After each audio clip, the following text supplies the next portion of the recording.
And again, the latest is at the second location, what appears to be a pressure cooker at this second location that we're looking at. And potentially we will have surveillance video of a blast to you very soon. That just coming into us.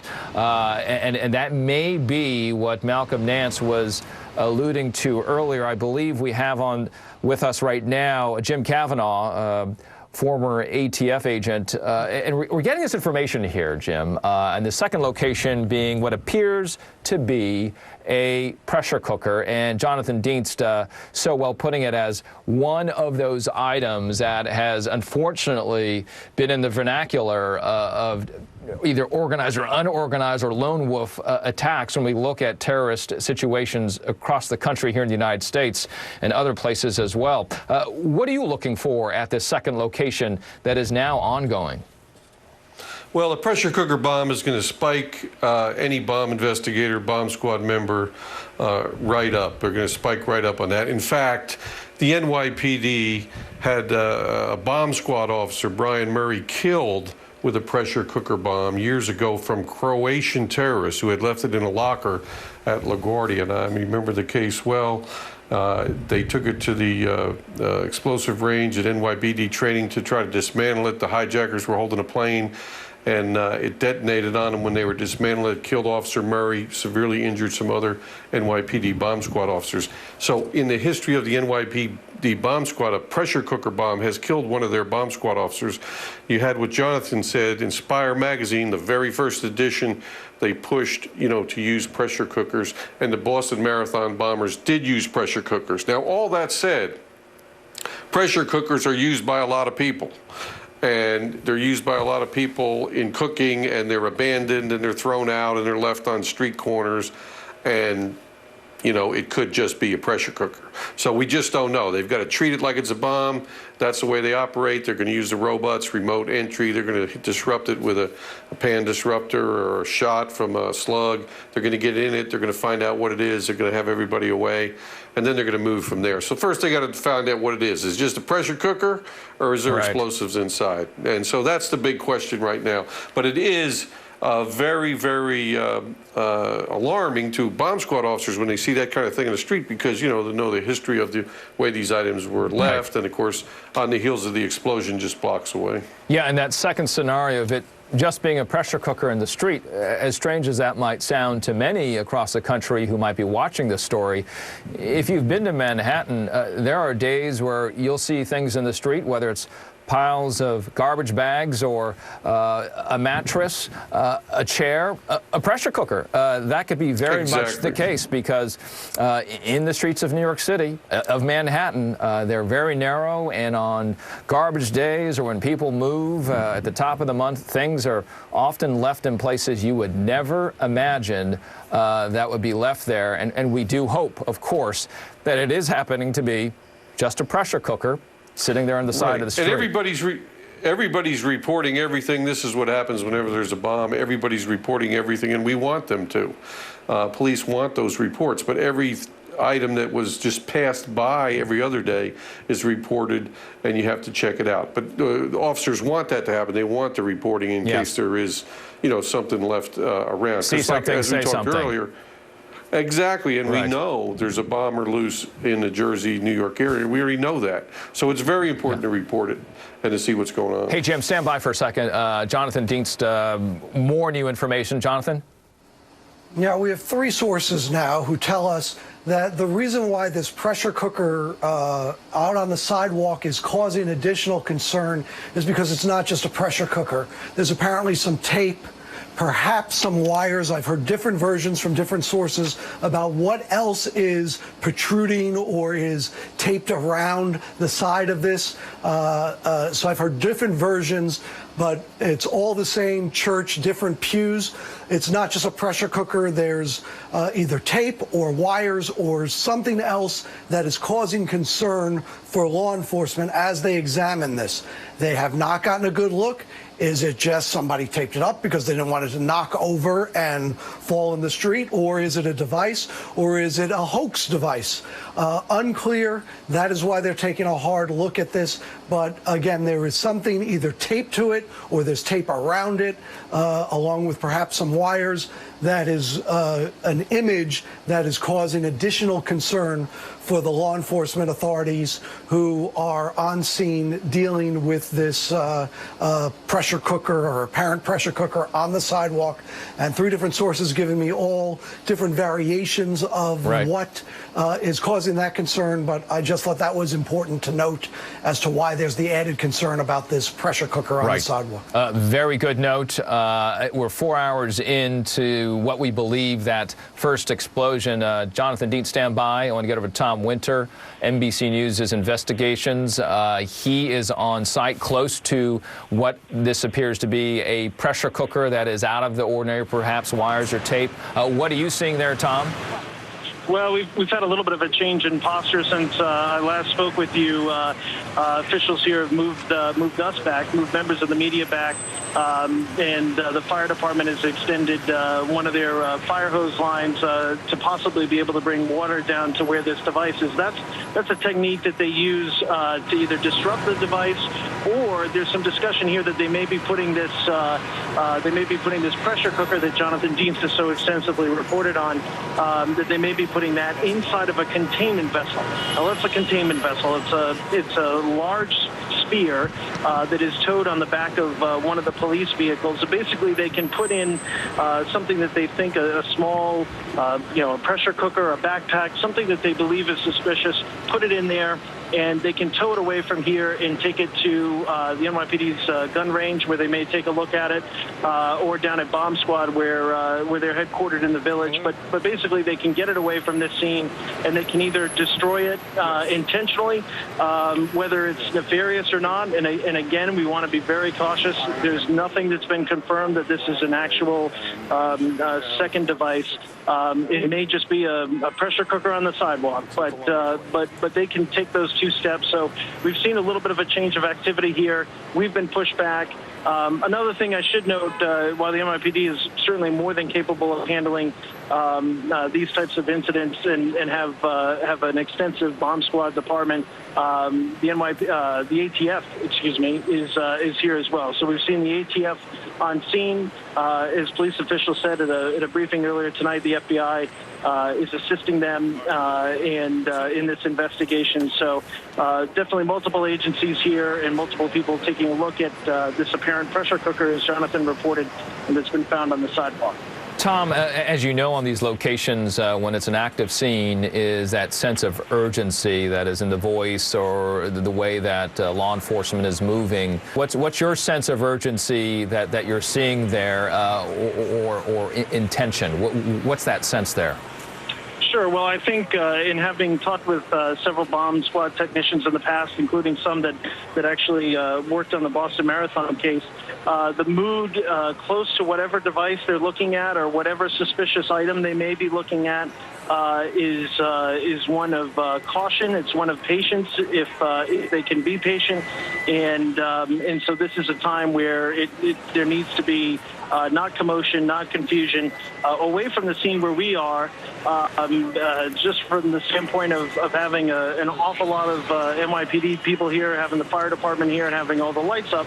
Obviously looks like a very significant scene, and there's obviously a lot of resources here from a standpoint of equipment as well as people. But as far as attention, it definitely appears that they're taking things one step at a time. And I'm sure if there's any bomb technicians that are listening at home, they'll tell you that's exactly as it should be. One step at a time, follow procedure, and focus on the task at hand. So that's what's going on. And as far as the general public, the folks are being kind of kept back and away from the scene. The police have put up metal barricades, so it's not just the police tape anymore. And us press are protected by a large FDNY hazardous materials truck. So if anything were to happen, and again, we have to be really cautious, if this is a actual device of some sort on 27th Street, it's got a long way to go and get through a couple of trucks before it impacts us. So we're in a pretty good position here, and the officials do seem to have things pretty well under control. Yeah, Tom, that well-tested, well-honed procedure and protocol that they have put together here in New York City, so well proven and has saved so many lives since 9/11, and certainly that now being seen potentially there at this second location where they've got what they believe to be a pressure cooker of interest, and now moving you back. So that continues to change at this after midnight hour, 12:28 p.m. in Manhattan.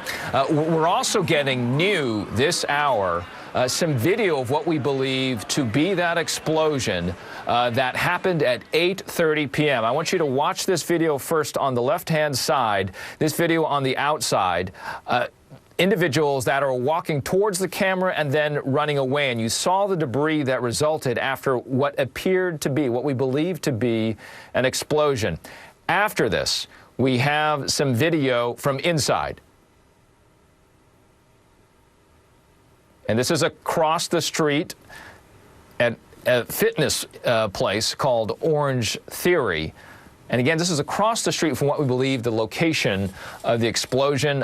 This could be dust. Here's more from outside at what appears to be a reverse angle coming from or rather of folks running away from what might be that explosion location. And we'll replay it again, what could be the explosion, and then you see those two individuals turning around running the other way, an individual running past with some sort of screen after that, dropping it right about now, and then continues. This video just into us here with what we believe to be the aftermath of the explosion. Now, again, the video of inside a building across the street. Glass, as you can see here, and that tempered glass, while it doesn't fall, it's designed not to fall. It's designed to turn into this mosaic right now that you can see in front of the doors. But the blast strong enough to break the glass across the street. Okay, that just into us at this, what is at the bottom of the hour, after midnight in New York City. Jim Cavanaugh still with us. Jim, this is the first video of we're getting of what we believe to be that explosion that happened at 8:30, exactly 4 hours ago. Now we have pieces of video that law enforcement, folks like yourself here, the big brains, they're going to go through it frame by frame. We routinely looked at this in every bomb investigation, big arson investigation, all the video. We'd watch the video of the blast. We'd look at the damage across the street, cars, buildings, property. It helps us to recreate what happened. This is the blast pressure wave, the concussion of the blast. It travels across the street. You can see the leaves from the trees. Basically, that's mostly what's falling when the people are running on the sidewalk. There's some trees there that are in tree box spaces along the front of that building, and those dark things falling are mostly leaves. And then the pressure wave hits the flat glass, Richard, as you described it so well, with the the shattering effect there, and there's some dust in front of the camera. So that's a concussive blast. It's not necessarily fragmentation or huge bomb. Again, it's the effects of concussion, air, the blast. Explosive is a contained small amount of solid material or liquid, and it expands into a gas. It changes instantaneously from something that's as big as a football to something that's as big as 2 blocks. It's an expanding gas, and as it expands, it creates a pressure wave ahead of it. And that's what can injure people, kill people, and also brings fragmentation with it. And that's what you're seeing right there. So yes, I think the way that dumpster's been mangled, the way we have some fragmentation injuries, although not many. Looking at the pressure wave here, we had a significant blast in there. It could have been a couple of pounds of some explosive material in there, in that dumpster, thrown in there, lit and thrown in there, placed in there. So, the jury's not in yet on the pressure cooker. They've got to go through the exercise of placing the bomb inside a total containment vessel. And we shot many bombs. We have a vessel at the ATF range. We would constantly put bombs in those vessels and explode them for tests, for use on our cases when we were trying to put cases together. That's how we trained the bomb squads to find particles. We'd shoot the bomb in the total containment vessel, and then we would, put the fragmentation out and make sure they could find the particular pieces of the blasting caps or the clocks or the mechanisms. We train those agents in the hot sun and the dark of night to be able to find all that material, and we use those vessels. So once the bomb squad can get it in there, take it out to a safe range, and then they can blow it remotely and deal with it, not in a city environment. But they still have to move it. They have to move it from where it is with a robot, probably stick it in the total containment vessel. They have to secure the door, and that will hold it. If it detonates on the way in is the danger, just from movement or a pressure switch or a mercury switch or something that might detonate it. But they'll be back to a safe distance. But once they get it in there, if it detonates inside the containment vessel, there's just a hole the size of your finger in the top of that vessel, and it has steel walls that are thick, you know, a foot or 18 inches thick, and it'll just come out the top like a jet of hot gas, and it won't hurt anybody. We shot many bombs in those things to test them all the time. So yes, they're doing the right procedure. The bomb squad's the tops in NYPD, and they know how to do it. They're going to be methodical. They're going to have to rig it, robot, get it in there. They could use an officer in a bomb suit. It just depends on you know, how they have to get it into their containment vessel, but they'll get it out to a safe place, and it may take a few hours before we ever hear if it's actually a bomb or not.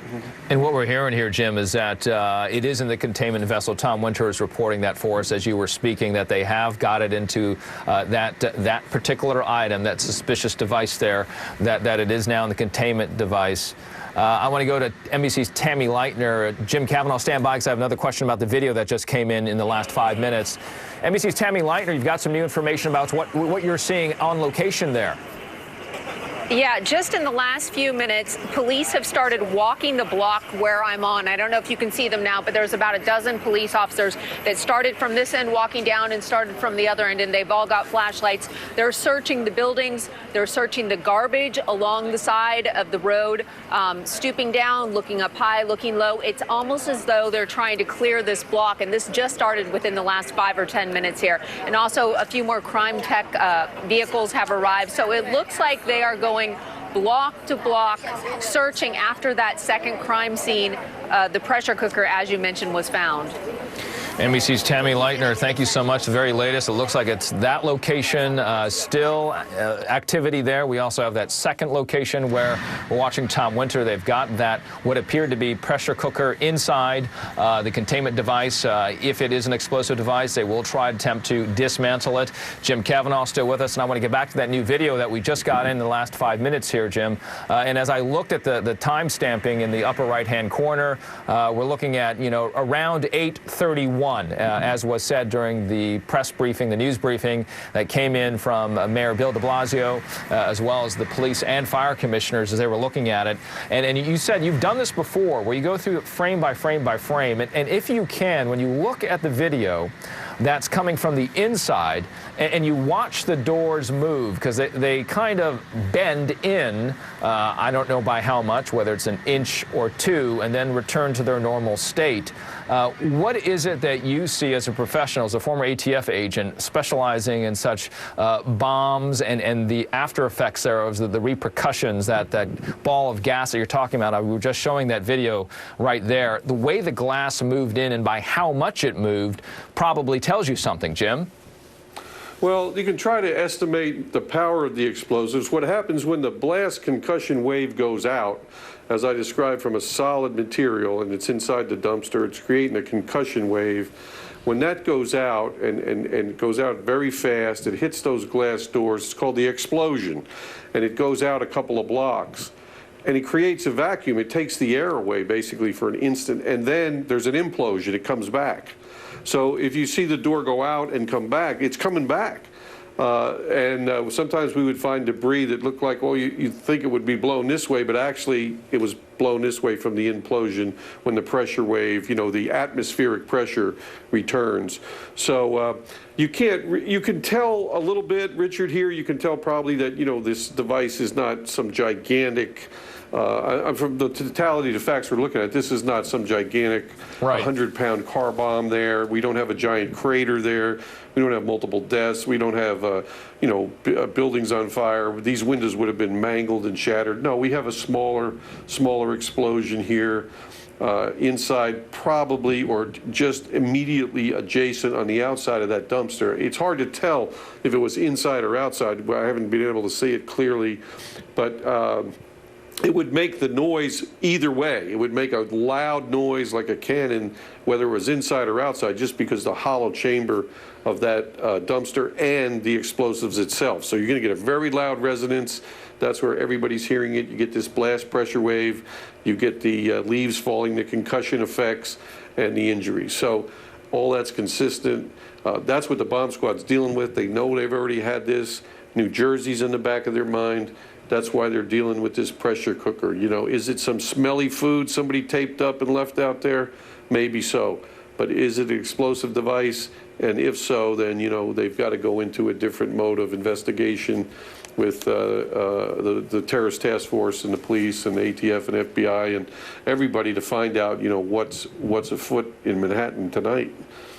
Jim Kavanaugh, stand by. We're getting some new information from officials here in New York City. That second device location, that what appears to be a pressure cooker. We're hearing that New York Police Department now saying residents in that area, a certain side of the street, they're asking them stay away from windows. That could be because of what they're going to be doing. What Tom Winter was telling us, they have moved that item, that pressure cooker, which we believe, into that container where it could be dealt with. Tom Winter, you're on the phone with us right now still. Is that right? And then what are you hearing? Well, Richard, we just got all on our phones for those of us that are standing here, and likely from other people in the city. Just got a note saying stay away from windows. And actually, we're being moved just a little bit. But we've been, it comes up on your phone and it says emergency alert, and it says suspicious package, residents on West 27th Street between 6th and 7th Avenue, stay away from windows. So we've seen that. We've got more folks from the NYPD coming soon. And as I mentioned before, it appeared that they had moved the device possibly into that containment vessel. If so, they're obviously going to get that out of here and get it away from folks. So if that's the case, the reason why we may be seeing more police cars here is that they'll obviously want to get that expedited out of the city. And as we reported earlier, that'll go to the NYPD's gun range, whereas Jim has explained so very clearly the types of techniques, things that they'll do to possibly destroy that and go from there. So that's the latest that we have here. But as we frequently see these type of things, there's an awful lot of police, an awful lot of press, and not a lot of other folks, which is hard to believe for 7th Avenue and 27th Street on Saturday night. Normally this avenue would be busy with cabs and with folks going to and from restaurants and nightlife here. It's anything but. So we're seeing more movement. I'm not sure if you're seeing this, Richard, on the shots that you're getting, but they're clearing the street right now, so they may be preparing to get whatever this is on the move. And again, as Jonathan Dienst has also clearly reported, there's no indication that this is an actual explosive device. It could just be a pressure cooker. He's reported 4 sources telling NBC News that a pressure cooker was found at this location, and that's what police are looking at. But at this point, we don't know yet for certain whether this is or isn't a possible second explosive device following the earlier incident just 4 or 5 blocks away from here, where we had 26 people injured earlier tonight. Tom Winter, so what you're telling us, what happened as you're on location there, close to this second questionable or suspected location of a device in Chelsea, is that you got one of those alerts that are similar to, I guess, weather alerts that came up on your phone? Is that what you're saying? And it says suspicious package? Exactly. You might get it in the middle of the night with a severe thunderstorm warning. You might get a tornado warning. For folks that are familiar with that, kind of the emergency alert tones, that's what we just all got on our phones here. And again, it's cautioning folks on 27th Street between 6th and 7th Avenues, which is where this second incident of concern and investigation by the NYPD, where they're at, warning folks to stay away from windows and we've been kind of milling around behind a press barrier. We're now a little bit more tightly cordoned off, and officers are making sure that the street is clear. So we'll see what happens here next. Obviously, a fluid situation. We're not able to see it quite as clearly as we were able to see it before. So I can't give you quite a play-by-play, if you will. Right. But that's what's going on from here. Tom, thank you for reporting on that. Right there at that location, the second location that we've been watching for the last hour and a half or so. That's the question. What is there? What is this item that appears to be a pressure cooker? Sources telling our Jonathan Dietz at WNBC that appears to have something that's different on it. It could be a tape. It could be wires that are attached to it. And that alert coming just within the last 5 minutes of those who are close by. 4 residents, suspicious package, stay away from windows. Those are those folks who are close to this second location on 27th Street. And again, if you're just joining us in terms of where we are at on this story here on MSNBC, what we know right now in terms of what is active, it is this second location. This is as we approach the quarter till 1 a.m. timestamp here in New York City. It is the second location that we've got our eyes on. It is this what appears to be a pressure cooker that we're watching very closely. It's put into a containment device by city officials, the ATF it could be related to, or the NYPD's bomb squad, and they will then move it potentially to another location. We're watching that. We're also getting in just within the last 20 minutes new video that appears to be